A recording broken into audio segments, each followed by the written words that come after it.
തെരുവുനായ ആക്രമണത്തിൽ പേവിഷബാധ ഏറ്റ് പിടയുന്ന ഒരു പിഞ്ചു കുഞ്ഞിന്റെ ഒരു വീഡിയോ ആണ്. ഒരാൾക്കും ഒരു മനസ്സാക്ഷിയുള്ള ഹൃദയമുള്ള ഒരാൾക്കും ഇത് കണ്ടിരിക്കാൻ കഴിയും. ഇതൊന്ന് കണ്ടുനോക്കുക. വല്ലാത്തൊരവസ്ഥയായിട്ട്.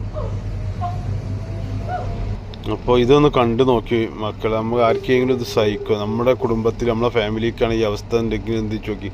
ഇത് നമ്മുടെ കുട്ടികളും നമ്മുടെ ബാക്കിയുള്ളവരും എല്ലാ ആളുകളും ഇന്ന് തെരുവുകളിൽ നടക്കേണ്ട സമയത്ത് മനുഷ്യന്മാരെക്കാട്ടി കൂടുതൽ ഇന്ന് നായ്ക്കളാണ്. നാലാ ഭാഗത്ത് നായ്ക്കളാണ്.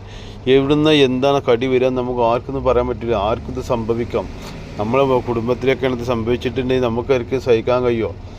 ഇതിന് മരണം ഉറപ്പാണ്. പേവിഷബാധയേറ്റ മരണം. പക്ഷേ ഈ മരണം നമ്മൾ കണ്ടുകൊണ്ടേയിരിക്കും. നമ്മളെ കൺമുന്നിൽ നമുക്കൊന്നും ചെയ്യാൻ കഴിയാതെ നിസ്സഹായ അവസ്ഥയിൽ നോക്കി നിൽക്കേണ്ട ഒരു അവസ്ഥയാണ്. അപ്പോൾ നമ്മുടെ ഫാമിലി കുടുംബത്തിനൊക്കെ ദൈവം കാക്കട്ടെ. അപ്പോൾ ഇതുപോലെയുള്ള ഇതിനെതിരെയൊക്കെ തെരുവുനായികൾ ആക്രമണത്തിനെതിരെ ശക്തമായിട്ട് നിയമം കൊണ്ടുവന്ന് ഇത് ഉന്മൂലനം ചെയ്യാൻ ഗവൺമെൻറ് മുന്നോട്ട് വരണം. അതിന് ജനകീയമായിട്ടുള്ള കൂട്ടായ്മ രൂപീകരിച്ച് ശക്തമായിട്ടുള്ള പ്രതിഷേധവും രേഖപ്പെടുത്തണം. മനുഷ്യൻ്റെ ജീവന് വിലയില്ലെങ്കിൽ നായ്ക്കൾക്കാട്ടി മനുഷ്യൻ്റെ ജീവന് വില കൽപ്പിക്കാത്തൊരു ഗവൺമെൻറ്റിൻ്റെ ശക്തമായിട്ട് ആളുകൾ പ്രതിഷേധിച്ച് അങ്ങനത്തെ നിയമമുണ്ട്. ഈ നിയമത്തെ മാറ്റണം എന്നാണ് എനിക്ക് പറയാനുള്ളത്. അല്ലപ്പോൾ എല്ലാവരും ഇതിനെതിരെ ശക്തമായിട്ട് പ്രതിഷേധിക്കുക.